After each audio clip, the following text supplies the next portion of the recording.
बार्शी आणि बार्शीमधील समस्त नागरिक, या जिल्ह्यातील सर्व उपस्थित नागरिक, काल महात्मा फुले यांची जयंती देशभरात साजरी करण्यात आली।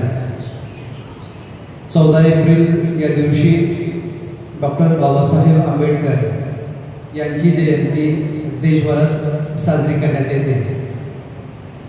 आज आपण भारतामध्ये इतिहास या विषयासंदर्भात अनेकदा चर्चा ऐकत असतो। महाराष्ट्रात असतील किंवा देशाच्या इतर जिल्ह्यामध्ये असतील किंवा राज्यामध्ये असतील, इतिहास या विषयासंदर्भात उलटसुलट चर्चा होत असताना या महापुरुषांच्या विचारांची प्रासंगिकता, सुसंगती समजून घेणे ही काळाची गरज आहे असं मला वाटतं। महात्मा फुले हे ज्ञानसूर्य म्हणून ओळखले जातात। डॉक्टर बाबासाहेब आंबेडकर यांची जगभरातील 100 प्रतिभावंत व्यक्तीमध्ये नोंद केली जाते।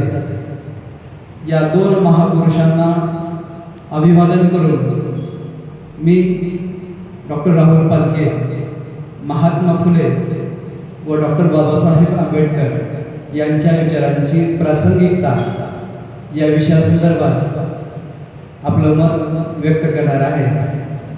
यासाठी उपस्थित असलेले विवेकानंद केंद्र कन्याकुमारी शाखा बार्शीचे अध्यक्ष श्री विनोदजी कबाडे सर यांचे मी सुरुवातीस मनापासून धन्यवाद मानतो। उपस्थित या केंद्रामार्फत ज्या ज्या विद्यार्थ्यांनी, ज्या ज्या व्यक्तींनी इथं हा सहभाग नोंदवला, मग अमृता असतील किंवा इतर जे या स्वामी विवेकानंदांचे केंद्राचे कार्यकर्ते असतील, यांनी या महापुरुषांच्या विचाराची प्रासंगिकता स्पष्ट व्हावी यासाठी या स्पर्धेचं आयोजन करण्यात आलेलं आहे। आपण सध्या 5G इंटरनेट जगतामध्ये आपला वावर चांगला आहे, परंतु गुरुजी शिवाय खऱ्या अर्थानं आपल्याला सत्याचं दर्शन घडू शकत नाही, हेही तितकं सत्य असतं।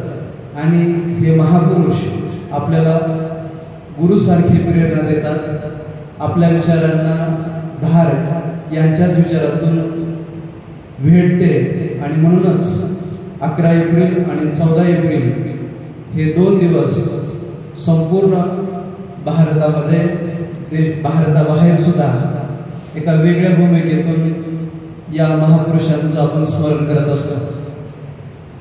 आज आपण शैक्षणिक युगामध्ये 21व्या शतकामध्ये संचार करत असताना या महापुरुषांच्या विचाराची गरज काय असा मनात तुमचा प्रश्न नक्कीच आलेला असेल। या व्यक्तींचं कार्यकर्तृत्व जेव्हा आपण समजून घेतो तेव्हा इतिहासाची पानं पालटण्याची का गरज आहे असा प्रश्न तुमच्या आणि माझ्या मनामध्ये नक्कीच निर्माण होतो।